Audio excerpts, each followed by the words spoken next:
시간 고백하길 원합니다. 이곳에 생명샘 솟아나, 이곳에 생명샘 솟아나 눈물 골짝 지나갈 때에 먹잖아 열매 맺히고 웃음소리 넘쳐나리라.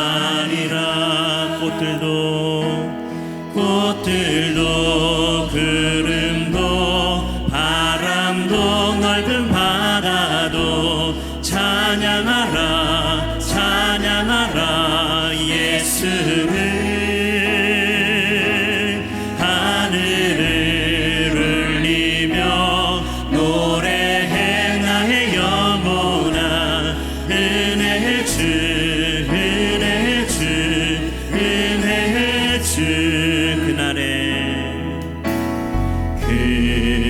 그날에 하늘이 열리고 모든 이가 보게 되리라. 마침내 꽃들이 피고 영광의 주가 오시리라. 꽃들도 구름도 바람도 넓은 바다도 찬양하라 찬양하라 예수를. 하늘을 울리며 노래해 나의 영혼아. 은혜의 주 은혜의 주 은혜의 주. 꽃들도 구름도 바람도 넓은 바다도 찬양하라 찬양하라 예수를. 하늘을 울리며 노래해 나의 영혼아. 은혜의 주 은혜의 주 은혜의 주. 다시 한번 찬양합니다. 이곳에 생명샘 솟아나 눈물 골짝 지나갈 때에 먹잖아 열매 맺히고 웃음소리 넘쳐나리라.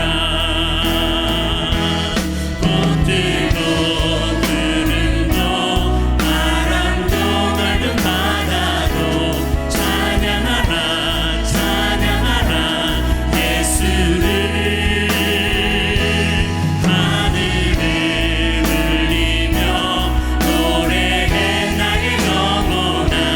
은혜의 주 은혜의 주 은혜의 주. 꽃들도 구름도 바람도 넓은 바다도 찬양하라 찬양하라 예수를. 하늘을 울리며 노래해 나의 영혼아. 은혜의 주 은혜의 주 은혜의 주 은혜의 주 은혜의 주 은혜의 주 은혜의 주 은혜의 주 은혜의 주 은혜의 주 은혜의 주. 이 시간 함께 기도하길 원합니다. 우리를 부르신 주님은 만물을 창조하시고 지금 이 순간도 운행하시는 분이십니다. 창조주 하나님께서 저와 여러분을 그 눈물의 찬양을 그리고 우리의 노래를 바꾸어 주십니다. 이 시간 조용히 하나님께 기도하며 나아가도록 하겠습니다. 다 함께 기도하겠습니다.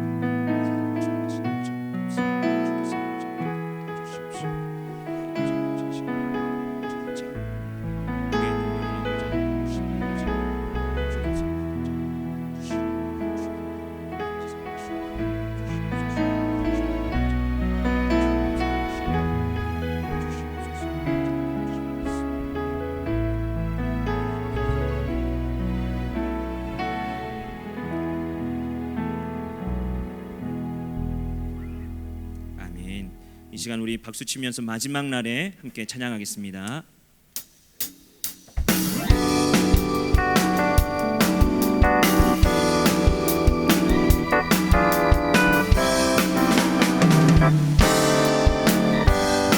마지막 날에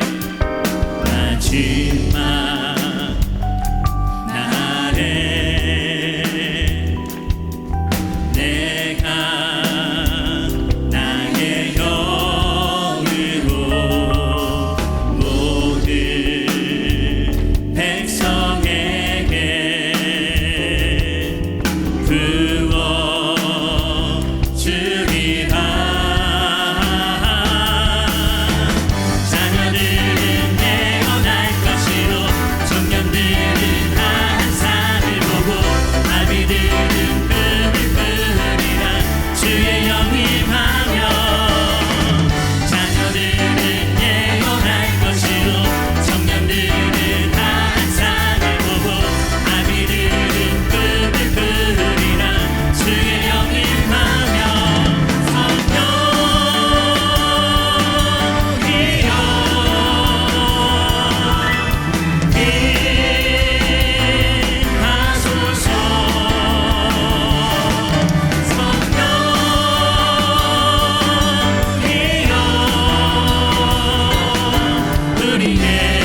박수 올려드리겠습니다. 아멘. 우리 이어서 이 푸른 마르고 함께 찬양하겠습니다. 세상 모든 것은 변하지만 하나님의 말씀은 영원하신 줄로 믿습니다. 이 시간 주의 말씀은 영원해. 다 함께 박수치면서 찬양하겠습니다. 푸른 마르고 꽃을 시드나 주의 말씀은 영원해.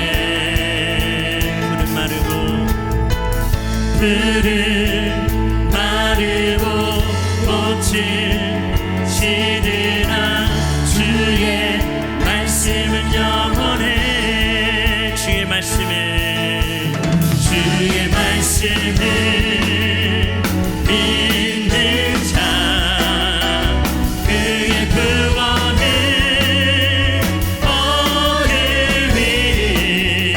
주의 말씀을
영광의 박수 올려드리겠습니다. 아멘. 이 시간 이어서 우리 주 여호와는 강대하시도다 함께 이 시간 고백하길 원합니다.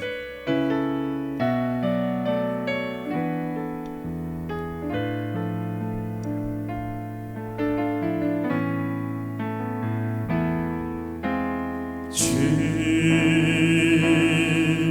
여호와는 광대하시도다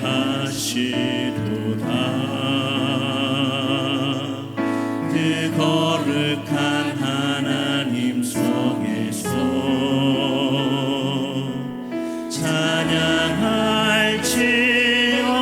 찬양할지어다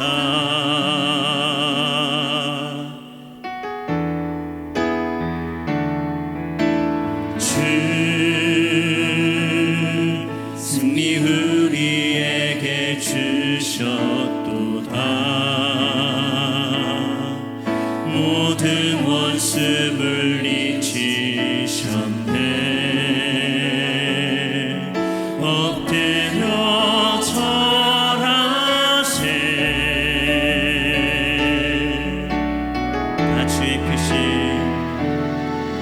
다 주의 크신 이름 높이며 우리에게 행하신 위대한 일 감사하세 오 주의 신실하신 그 사랑 온 땅과 하늘 위에 계셔 홀로 영원하신 이름 다시 한번 찬양합시다. 주 여호와는 주 여호와는 광대하시도다 그 거룩한 하나님 성에서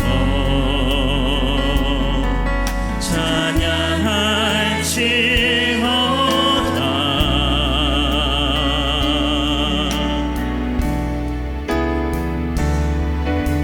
주 승리 우리에게 주셨네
영혼아 잠잠히 하나님만 바라라.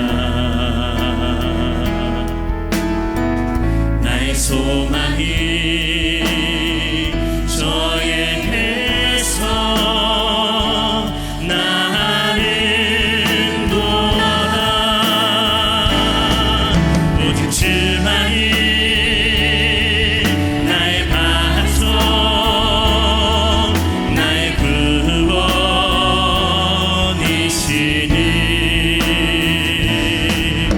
오직 주만이 나의 산성, 내가 요동치 아니하리. 나의 영혼이 간절히, 나의 영혼이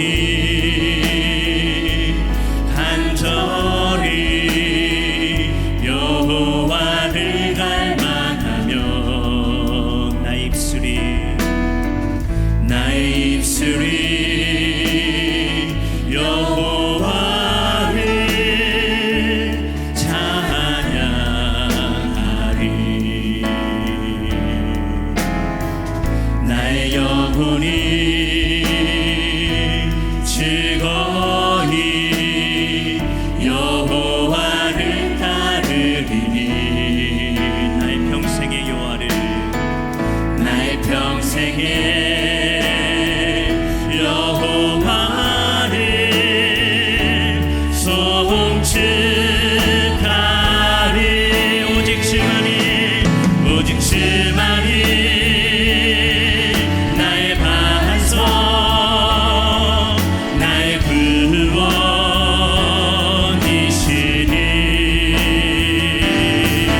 오직 주만이 나의 산성, 내가 요동치 아니하리.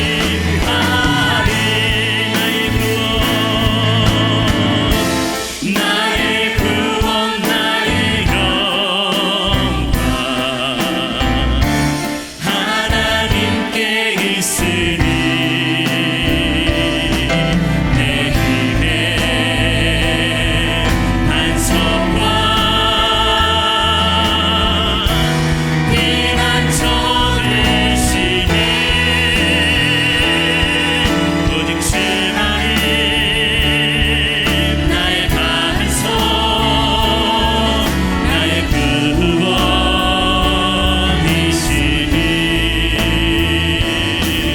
오직 주만이 나의 산성, 내가 요동치 아니하리. 오직 주만이 나의 반석, 나의 구원이시니.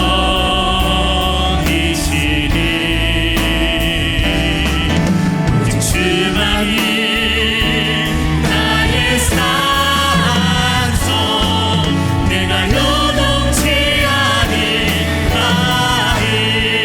이 시간 예배를 위해서 기도하겠습니다. 나의 구원, 나의 영광 하나님만 바라보게 하시고 말씀을 통해서 모든 상황 가운데서도 요동치 아니하고 승리할 수 있도록 주여 함께 외치면서 기도하는 시간 갖도록 하겠습니다. 주여. 할렐루야. 네, 저희들에게 주시는 하나님의 말씀 한번 찾아보겠습니다. 마가복음 2장 13절에서 17절 말씀입니다. 마가복음 2장 13절에서 17절 말씀까지 우리 다 같이 한 목소리로 봉독하겠습니다. 예수께서 다시 바닷가에 나가심에 큰 무리가 나왔거늘 예수께서 그들을 가르치시니라. 또 지나가시다가 알페오의 아들 레위가 세간에 앉아 있는 것을 보시고 그에게 이르시되 나를 따르라 하시니 일어나 따르니라. 그의 집에 앉아 잡수실 때 많은 세리와 죄인들이 예수와 그의 제자들과 함께 앉았으니 이는 그러한 사람들이 많이 있어서 예수를 따름일러라. 바리새인들이 서기관들이 예수께서 죄인 및 세리와 함께 잡수시는 것을 보고 그의 제자들에게 이르되 어찌하여 세리 및 죄인들과 함께 먹는가. 예수께서 들으시고 그들에게 이르시되 건강한 자에게는 의사가 쓸데없고 병든 자에게라야 쓸데가 있느니라. 나는 의인을 부르러 온 것이 아니야 죄인을 부르러 왔노라 하시니라. 아멘. 오늘은 일어나 나를 따르라 라는 제목 갖고 말씀을 나누고자 합니다. 할렐루야. 오늘 낮에 저희 교회에서 10시부터 4시까지 CBS 주관하는 기도 세미나. 원래 저희들이 기본 목표는 300명이었었습니다. 성도님들. 근데 저희 성도님 다 거의 450명이 오셨어요. 우리 교회예요, 우리 교회. 여러분들 안 오셔서 모르세요? 근데 지금 보니까 낮에 오신 분들도 지금 그대로 지금 저녁 예배 참석하셨는데, 여러분들 우리 교회가 더욱더 기도로서 부흥 성장하게 될 줄 믿습니다. 제가 또 왜 이런 줄 아세요? 제가 7월부터 기도 사역부 담당을 하게 됐습니다. 그래서 저희 교회에 한번 기도로서 불질러 보려고요. 그래서 여러분들 날마다 기도로서 더 승리하시고, 날마다 주님 안의 말씀으로서 여러분들 영이 날마다 충만한 은혜 가운데 살아가시는 우리 성도님들 되시길 간절히 축원합니다. 자, 오늘은 일어나 나를 따르라. 자, 오늘 본문의 배경은 여러분들이 잘 알고 있는 이 마태복음의 저자인 이 마태가 예수님의 제자로 부르심을 받는 그 사건을 다루고 있습니다. 근데 오늘 본문이 오늘날 이렇게 신앙생활하는 우리들에게 굉장히, 그 믿음의 사람들이 우리들에게 굉장히 큰 위로와 도전이 되는 이 말씀입니다. 왜냐하면 마태라는 인물은 절대로 예수님의 제자가 될 수 없는, 절대로 돼서는 안 되는 그러한 존재 중에 하나가 바로 마태였기 때문입니다. 왜냐? 그 사람 직업 때문이에요. 그 사람 직업이 뭐냐? 그 당시 이스라엘 모든 사람들이 가장 정말 혐오하고 가장 싫어했던 로마 정부에 빌붙어서 우리 국민들의, 이스라엘 백성들의 그 자국민의 세금을 착취했던 세리였기 때문에, 그렇기 때문에 모든 사람들이 이 세리 마태만큼은 예수님의 제자가 될 수 없다라고 볼 수밖에 없는 존재였습니다. 자, 이 마태복음, 이 예수님이 12제자를 부르는 내용들이 이 성경에 기록되어 있는데, 유독 예수님이 마태를 부르는 이 사건만은요 굉장히 독립적이고 굉장히 구체적으로 기록되어 있다는 걸 여러분들 좀 눈여겨보셔야 돼요. 한 예를 들어서, 자, 예수님의 수제자 베드로를 부를 때도 베드로 하나만 주목하지 않고요, 베드로와 그의 형제 안드레, 그리고 세베대의 아들이라 불리는 야고보와 요한에 대해서 불렀다. 그래서 한데 묶어서 4명을요 불렀다, 이렇게 성경이 기록되어 있어요. 그 나머지 제자들은 그냥 나머지예요. 그냥 뭐 독립적인 것도 없어요. 이름만 나와 있어요. 그래서 이 사람들에 대한 내용이 구체적으로 안 돼 있는데, 유독 마태는 독립적으로 마태를 부른 그 사건에 집중되어 있고, 그리고 독립된 인물로서 성경에 기록되어 있어요. 왜냐하면 그만큼 마태라는 이 존재는, 인물은 예수님의 12제자 중에서 가장 특이한 그 이력을 가지고 있었고, 가장 어떻게 보면 주목할 만한 존재였기 때문에 이렇게 독립적으로 기록되어 있습니다. 자, 마가복음 2장 14절을 읽어보면, 또 지나가시다가 알페오의 아들 레위가 세간에 앉아 있는 것을 보시고 그에게 이르시되 나를 따르라 하시니 일어나 따르니라. 자, 여기서 말하는 그 레위가 마태입니다. 레위는 본명이에요. 이름 본명이고, 마태라는 이름은 예수님께서 직접 주신 그 이름입니다. 근데 이 마태 직업이 뭐라고요? 세리였어요. 세리.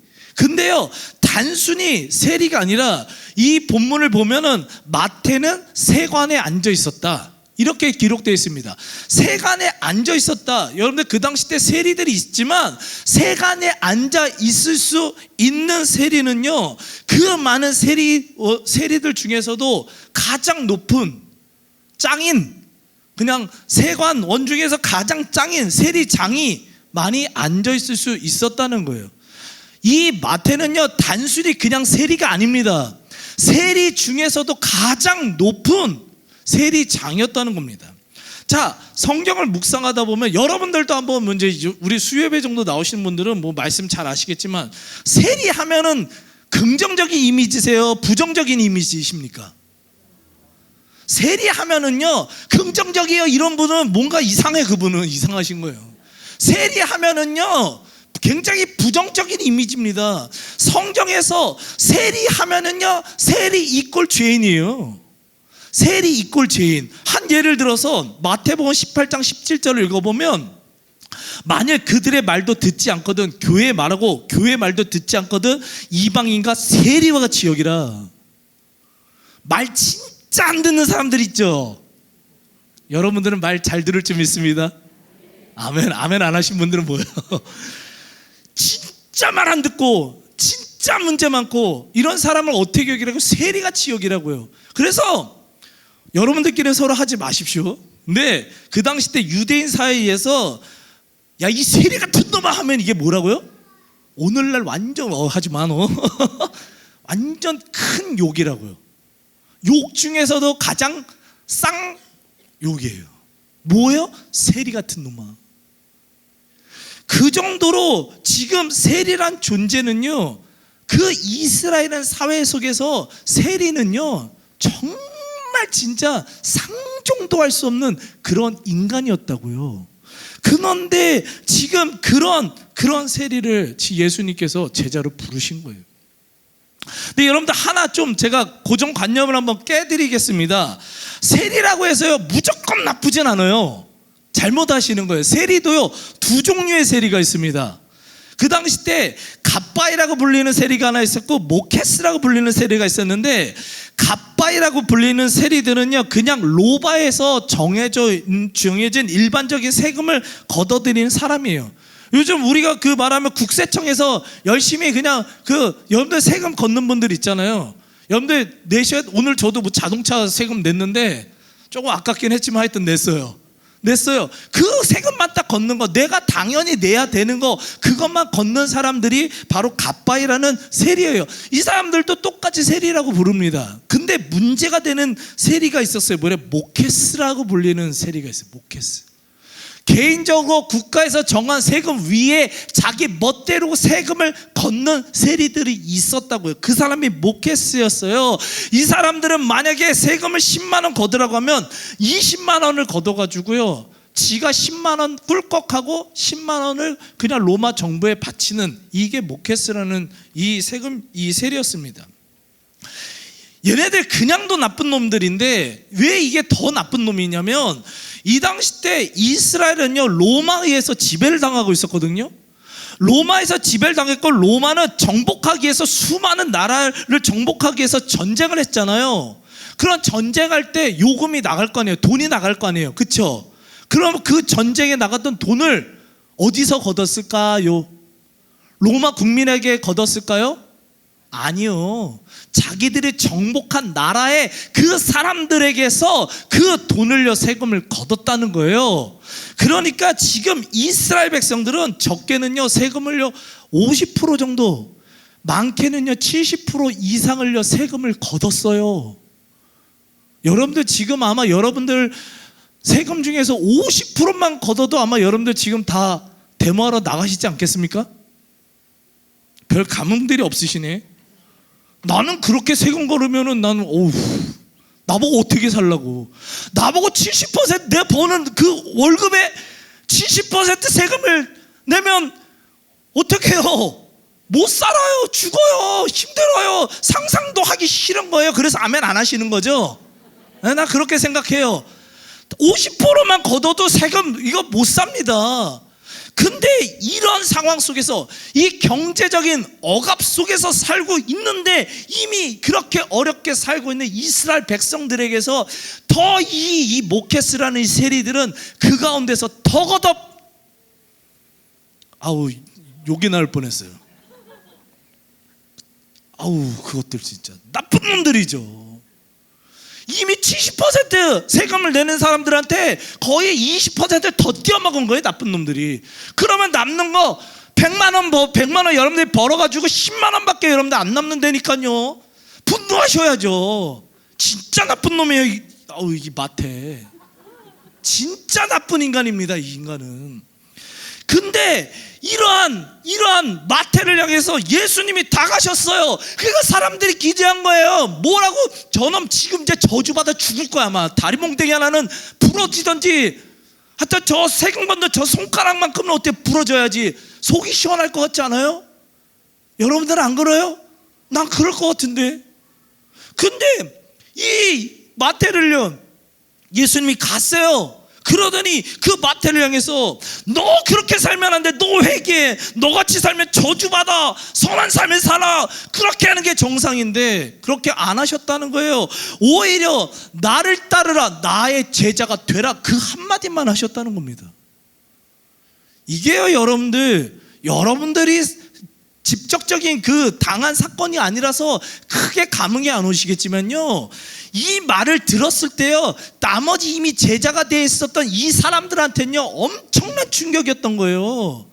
이 마태를 부르기 전에 이미 베드로, 안드레, 요한, 야고보는요 예수님 지금 나를 따르라, 따랐어요. 올 일을 했어요. 가정 버리고요, 자기 재산 버리고 집 버리고요, 예수님 다 따랐다고요. 자기가 모든 걸 다 예수님께 바쳤어요. 모든 걸, 인생을 걸었어요.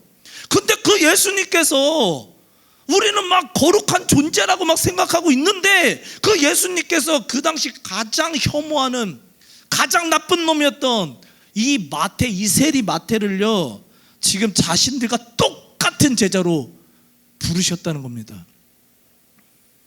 여러분들은 한번 입장 바꿔서 받아들일 수 있을까요?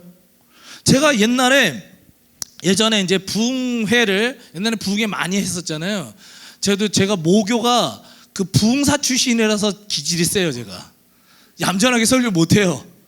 근데 하여튼 그 부흥회를 참석했을 때 머리에 이제 제가 이렇게 굉장히 남는 그 가슴 아픈, 어떻게 보면 간증이 하나가 있었습니다. 뭔 간증이냐면 10대부터 가출을 해서 몸을 팔았던 어떤 한 창녀, 어떤 한 술집 여자의 그 간증이었었거든요. 그 여자와 관련된 이야기였는데 뭐냐면, 여자가 하여튼 어떻게 이렇게 이제 가출해서 이렇게 하다가 하여튼 그런 몸을 팔면서 술집에서 살다가 어떻게 해가지고 한 목사님을 통해서 이 복음을 듣게 된 거예요.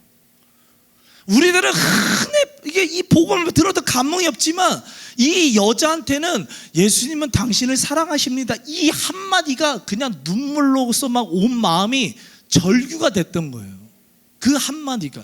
그래서 그 복음을 듣게 되고, 정말 그때부터 어떻게 해서 하여튼 기도를 하면서 하여튼 스토리를 쭉쭉쭉쭉 해서 다 잘라 먹고, 지금 이 사람이, 이 여자가요 다행히 이 술집에서, 이 창녀촌에서 나오게 된 거예요. 그리고 나서 더 감사하게도 이 사람이 이 술집 여자였다는 것을 알면서도 이 여자를 사랑해주는, 진심으로 사랑해주는 한 남자를 만나서 행복한 가정을 살게 됐습니다. 너무 좋아요. 너무 감사한 일이죠. 근데요, 그래서 한 교회를, 이 남자가 굉장히 신실한 사람이라서 이 여자와 함께 교회를 등록해서 신앙생활을 하는데, 어느 순간부터 이 교회 성도들이 이 여자 맨 처음에 왔으니까 반가워요 자매님 막 하면서, 반갑지 막 할렐루야 막 새 가족 왔다고, 막 젊은 사람 왔다고, 막 이제 이 사람이 또 교회에서 이제 써먹어야지 막 예? 우리 여성교회에서 막 식당 봉사 시켜야지 막 하여튼 뭐 그냥 그거는 좀 농담이고, 왔으니까 너무 좋잖아요. 젊은 사람이 왔으니까, 젊은 부부가 왔으니까 너무 좋아서 환영했는데, 어느 순간부터 이 사람을 조금씩 사람들이 피하는 걸 느낀 거예요.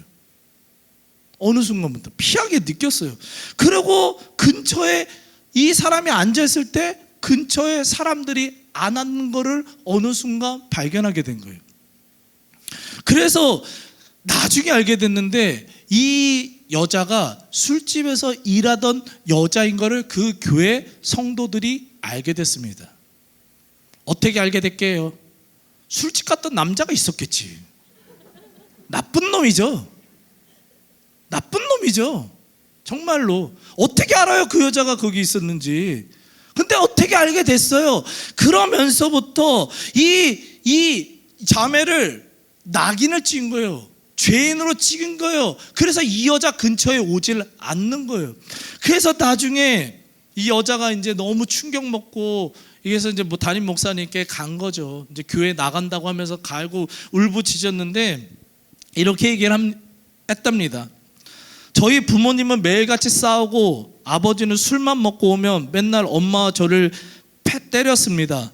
그런 환경 속에서 도저히 살 수가 없었어요. 그래서 어린 마음에 집에서 나왔습니다. 하지만 어린 제가 이 세상에 할 수 있는 것은 없었습니다. 그러다가 나쁜 사람들과 어울리게 되었고 강제로 몸을 파는 창녀가 될 수밖에 없었습니다. 하지만 창녀촌에 있을 때 한 목사님으로부터 예수님께서는 나의 모든 죄를 용서하시고 예수님을 믿으면 진정한 행복을 누릴 수 있다는 그 메시지가 제 마음에 새로운 소망을 주게 됐습니다. 나 같은 사람도 다시 새로운 삶을 살 수 있을 것이라는 희망을 품게 되었어요. 그래서 주님께 정말 매일같이 간절히 기도를 드렸고 정말로 주님은 저를 기적과 같이 그 창녀촌에서 탈출할 수 있도록 만들어 주셨어요. 그런데 제가 이 교회에서 깨닫게 된 것은 저는 여전히 창녀네요. 예수님께서는 저를 용서하셨고 나를 사랑하는 주님의 딸로 받아들이셨는데 그래서 저는 정말로 더럽지 않은 존재라고 변화되었음을 믿었는데 예수님을 자신의 구주로 고백한다는 이 교회 성도들에게 저는 여전히 용서받지 못할 더러운 존재네요. 이렇게 펑펑 울면서 얘기하면서 그 후에 이 남편과 이 여인은, 이 여자 자매는 교회를 완전히 떠났답니다. 그거를 이제 얘기하면서 이 목사님이 이제 펑펑 우시는 거예요. 이런 사람 하나 못 잡는 게 무슨 교인들이고 무슨 교회냐고 막 이제 펑펑 우셨습니다. 자, 여러분들께도 질문 드려봅니다. 지금 그런 사람이 하나 여기 왔어요. 우리가 다 알아요. 왔으면 여러분들 이런 세리 마태 같은 사람 여러분들 받아들일 수 있겠냐고요. 우린 받아들일 수 있을까요? 우리 꿈의 교회는 받아들일 수 있을까요? 여러분들은 받아들일 수 있을까요? 그런데 예수님께서는 받아들일 수 없는 존재야, 세리마태는. 근데 그 마태에 가셔서 너 어떻게 힘들어하는 동족의 돈이나 뜯어먹고 사냐고, 너가 그러고도 인간이냐 라고 저주를 퍼부으신 것이 아니라 그 죄악의 자리에서 당장 일어나 나를 따르라, 그 하나만을요 강력하게 외치신 겁니다. 너의 과거 돌아 물어보지 않겠다. 지금이 중요하다. 지금이 중요하다. 지금 이 죄의 자리에서 일어나 나를 따르라라는요 엄청난 신앙의 결단을요 요구하신 것입니다. 교회는요 여러분들 죄를 묻는 데가 아니에요. 죄인이 와서 신앙의 결단을 요구되는 것이 교회일 줄 믿습니다. 그게 안 되면은요 교회의 본질을 잃어버리는 거예요. 우리의 신앙이요 누구의 사람을 보면서 너희 죄인아 그렇게 하면은요 여러분들 향해서 예수님도 똑같이 아마 질문하실 거라고요. 그렇다면 우리가 여기서 질문 하나 해야 됩니다. 왜 예수님께서는 하필 수많은 사람들, 예수님 따라다니는 사람 무지 많았거든요. 10,000명이 넘었거든요. 여러분들 잘 아듯이 오병이어 사건만 해도 20,000명은 있었거든요. 그 수많은 이스라엘 사람들 중에서 왜 하필 세리 마태를 제자로 삼으셨을까? 이게 우리가 질문을 해야 되는 거예요. 그 해답은 분명히 나와 있습니다. 로마서 8장 1절과 고린도서 5장 17절을 읽어보면, 그러므로 이제 그리스도 예수 안에 있는 자에게는 결코 정죄함이 없나니, 아멘. 또한 누구든지 그리스도 안에 있으면 새로운 피조물이라, 이전 것은 지나갔으니 보라 새 것이 되었도다. 이것이요 남의 얘기가 아니라 여러분들의 얘기가 되길 간절히 축원합니다. 여러분들 사람들에게 세리 마태는요 분명히 정말 상종 못할 죄인이었어요. 인간 같지 않은 인간, 한심한 인간이었습니다. 그렇기 때문에 정말 누가 가도 너희 막 욕하면서 정죄받아 마땅한 인간이었다고요. 그런데 예수님은요 그 누구도 정죄하지 않으신다는 사실을 믿으시기 바랍니다. 이 세상 모든 사람들에게 구원의 길을 열어주셨어요.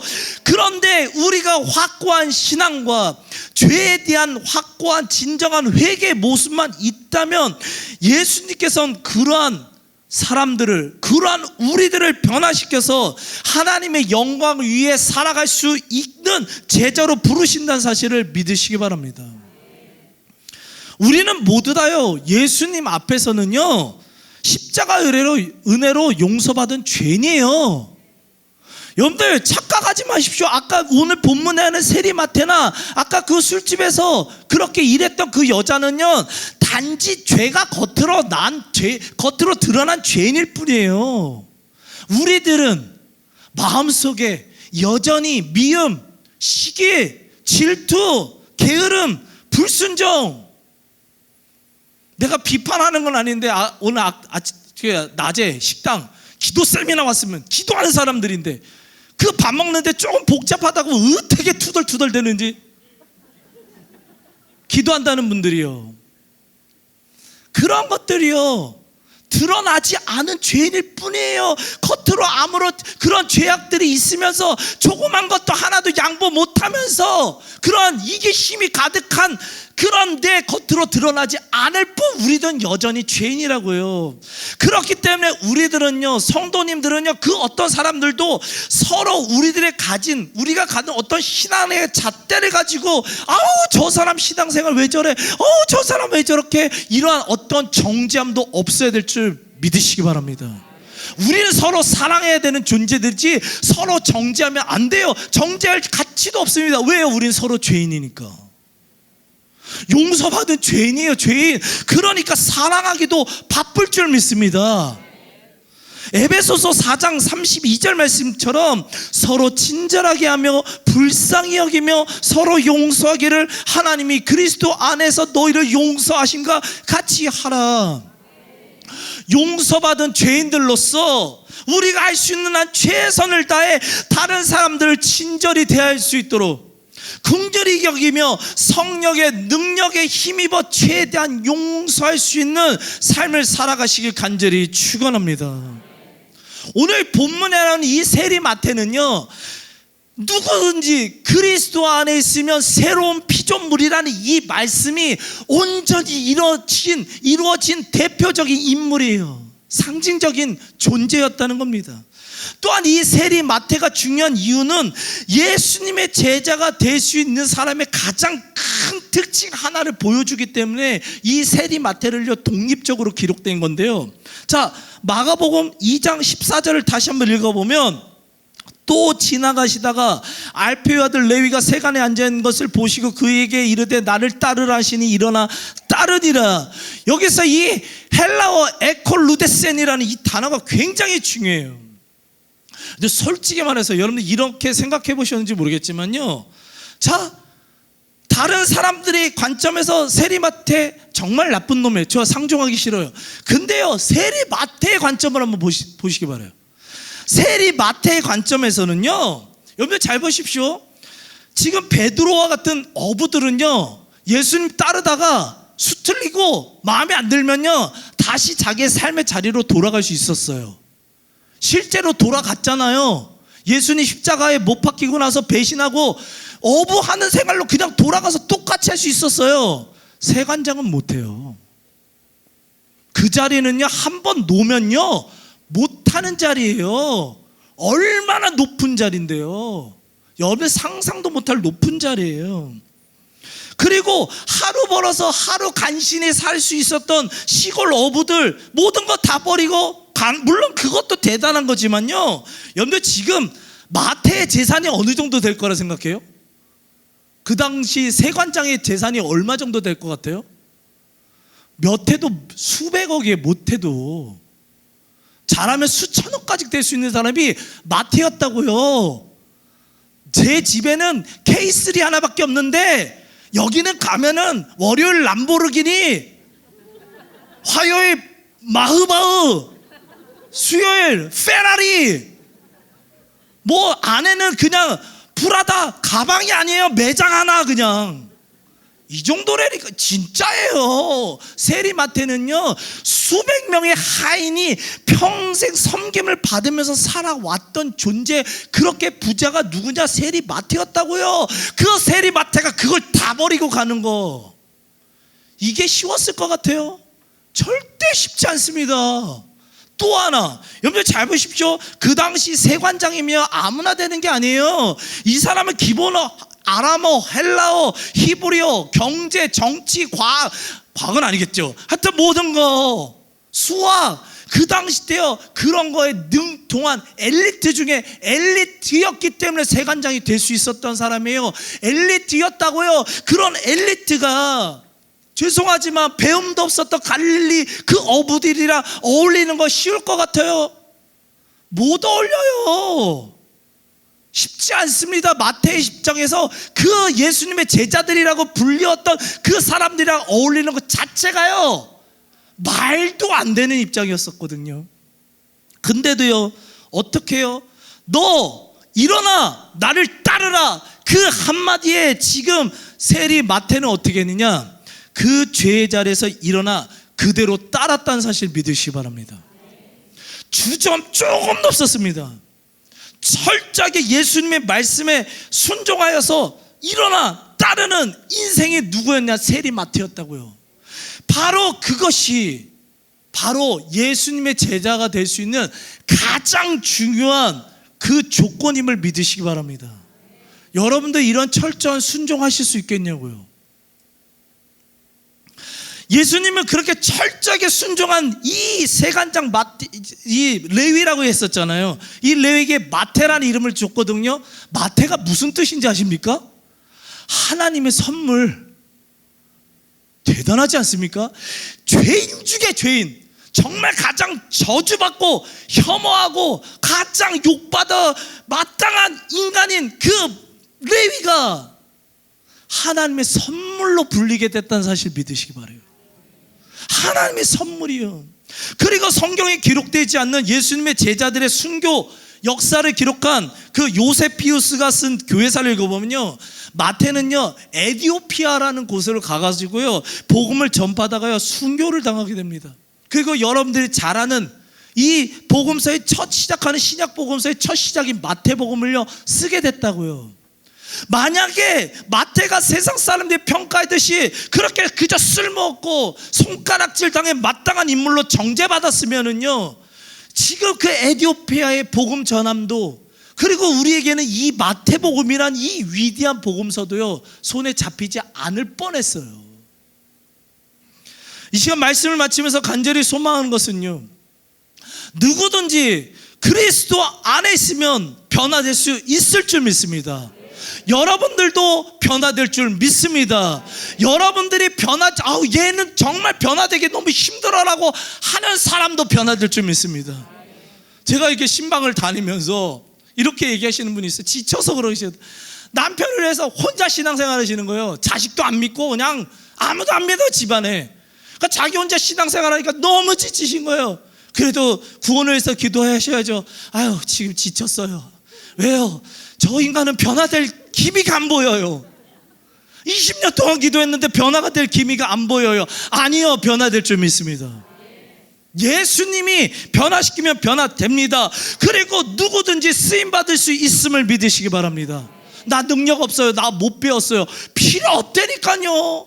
그런 게 중요한 게 아니라 내가 철저히 하나님의 말씀에 순종할 수 있는 존재임을 선포하고 따를 수 있는 믿음만 갖추면요 여러분들을 하나님께서 위대하게 채우셔서 들어 쓰실 줄 믿습니다.